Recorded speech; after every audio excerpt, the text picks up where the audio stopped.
Hello and welcome to Digital Farm TV Rural News. I'm Andy Walker. Low rainfall and heatwave conditions across major summer crop planting regions are likely to lead to a significant decline in summer crop production, according to the Australian Bureau of Agricultural and Resource Economics and Sciences. ABARES Executive Director Karen Schneider said this week that poor seasonal conditions had reduced the total summer crop planting area by 15%. Forecast summer crop production would fall by 25% to a total of 4 million tonnes in 2013-14. Grain sorghum production is forecast to decline by 36%, rice production by 22% and cotton by 8%. A Supreme Court trial with implications for the use of genetically modified crops in Western Australia kicked off this week, Countryman reports. On the first day of the landmark case, lawyers for Kojonup farmer Steve Marsh claimed neighbour Michael Baxter had failed in his duty of care to ensure his GM crop did not affect their client's property. Steve Marsh's farm lost most of its certified organic status after the alleged contamination, and he is suing Baxter in a move that has grabbed worldwide attention. Marsh is seeking about $85,000 in damages and a ban that prevents Baxter from planting and harvesting GM crops. Watch this space. The Australian Veterinary Association said this week that cuts to New South Wales government diagnostic staff had created delays in diagnosing a mystery illness killing hundreds of cattle. The Department of Primary Industries was investigating cattle deaths in the west of the state, according to the association. Senior Veterinary Officer Graham Bailey said 3D syndrome-affected animals experienced drooling and diarrhoea before death. It was vital farmers reported unusual animal deaths to their private or local land service veterinarian so the extent of the problem could be measured and solutions identified. Meat and Livestock Australia reports that 2014 is shaping as a most interesting year for Australia's lamb industry.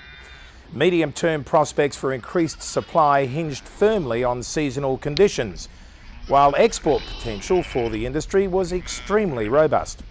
After a record supply and export year in 2013, overall production volumes are expected to drop back in 2014. Export markets, however, would continue to increase their share of production, maintaining the long-term trend and underpinning an expected price rise.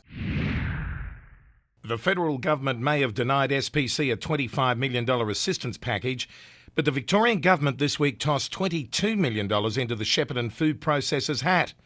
The state's co-investment with SPC parent Coca-Cola Amatil will see the company continue operations for at least 5 years. Over 3 years, Coca-Cola Amatil will invest $78 million and the Victorian government $22 million in the Shepparton business. Under the agreement, the company must maintain a minimum level of 500 full-time employees. SPC Ardmona also thanked consumers for a 50% surge in sales last week.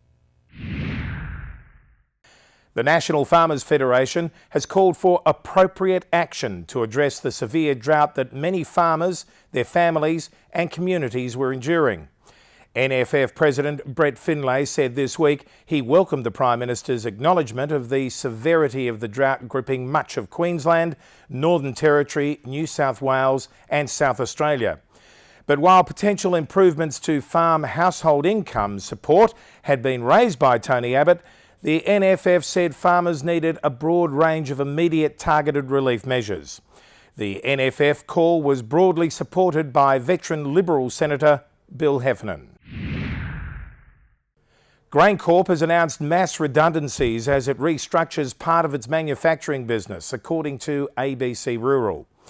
The Eastern States grain handler said this week it was investing $125 million to upgrade its edible oils and spreads manufacturing plants in Victoria. As a result, 130 jobs at its Brisbane plant would go from early 2016, but GrainCorp said it would try to deploy staff to other areas. The concentration of work in Victoria would bring processing closer to the source of the grains. Well, that's it for Digital Farm TV Rural News this week. I'm Andy Walker. Look forward to your company again next week. Bye.